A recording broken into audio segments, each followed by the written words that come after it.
नमस्कार, कृष्णा न्यूज में आपका स्वागत है।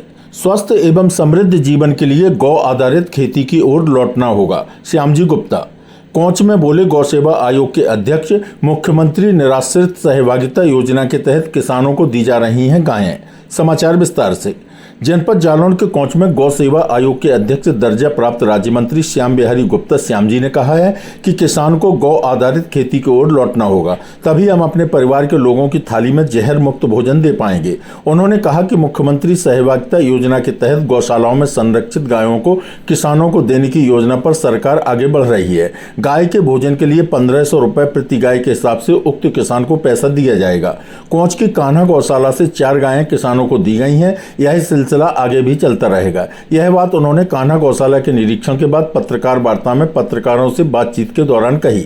दर्जा प्राप्त राज्य मंत्री गौ सेवा आयोग के अध्यक्ष श्यामजी गुप्ता ने कोंच की कान्हा गौशाला का निरीक्षण किया और मुख्यमंत्री की निराश्रित सहभागिता योजना के तहत 4 गायें किसानों को देकर योजना की औपचारिक शुरुआत की।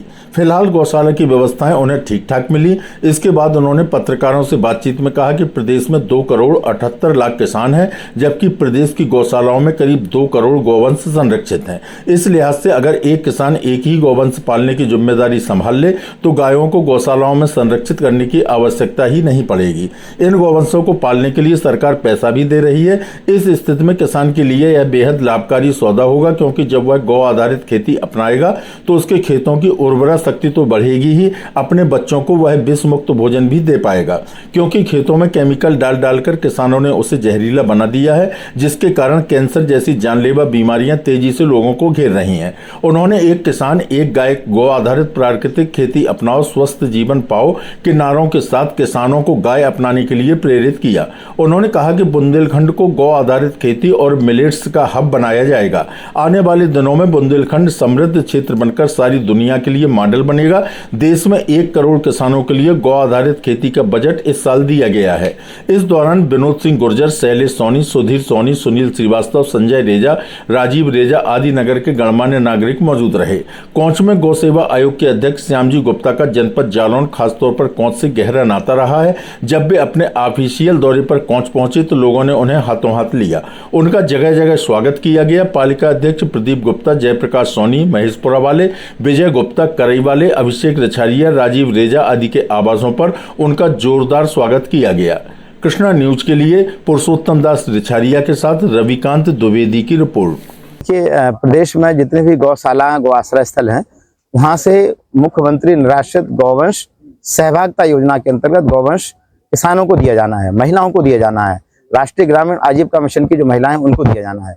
और माननीय मुख्यमंत्री की योजना है कि जो गौशाला है गौ आश्रय स्थल है, यहाँ से जो एक गाय ले जाएगा उसको 1500 रुपये महीना मिलेगा, 2 ले जाएगा 3000, 3 गाय ले जाएगा 4500 रुपये महीना और 4 गाय ले जाएगा 6000 रुपये महीना मिलेगा।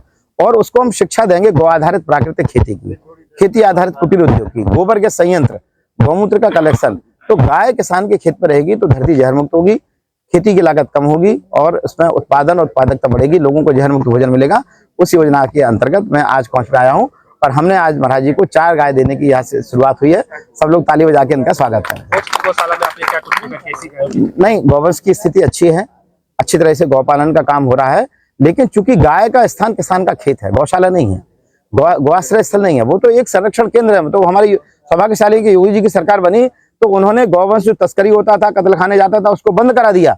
और आज इतना बड़ा धन राशि सरकार खर्च करके गौवंश के लिए संरक्षण केंद्र बना है। लेकिन ये संरक्षण केंद्र केवल तात्कालिक है, थोड़े समय के लिए। सारा का सारा गौवंश से 90% गौवंश हम लोग किसानों को देने वाले हैं। कभी कभी देखा जाता है गौशालाओं में भी कभी कभी ऐसी तस्वीरें सामने आती हैं गाँव की, गर्भवती गायें भी कलहुरी जाती हैं, उनको फेंका जाता है। कभी कभी ऐसी तस्वीर, इस पर क्या प्रतिक्रिया? देखिए क्या है कि गौवंश जितने गौशाला हैं, हम लोगों महाराज जी ने हमें 7 तारीख को निर्देश दिए हैं। जिस दिन हम लोगों ने सबने मिलकर गौ सेवा आयोग का चार्ज लिया, महाराज जी ने कहा कि सारी जो गौशाला है गौ आश्रय स्थल है, इनको संतों को, गौसेवी संस्थाओं को सुपुर्द कर दो आप, और इसमें समाज की सहभागिता बनाइए। समाज जब जुड़ेगा, समाज गाय से जुड़ा हुआ है। गाय कोई जंगली प्राणी या बंद होने वाला प्राणी नहीं है। गाय एक परिवार का सदस्य है। जैसे हमारे परिवार में 5 सदस्य होते हैं, गाय भी हमारे परिवार का एक 6वां सदस्य है। तो हम लोग उसको करने वाले हैं। अभी तक जो रहा, महाराज जी ने हमको जो निर्देश दिए हैं वो सारी गौशाला गौ आश्रय स्थल का गौवंश किसानों को जाएगा। इनका केयरटेकर जो रहेंगे वो सब गौभक्त रहेंगे, उन्हीं को हम आगे देने वाले हैं। आने वाले समय में बहुत जल्दी गाय के द्वारा एक नई इकोनॉमी, नया एनवायरनमेंट, नई इकोनॉमी और नया एम्प्लॉयमेंट जनरेट होने वाला है। हम लोग इसी पे काम कर रहे हैं।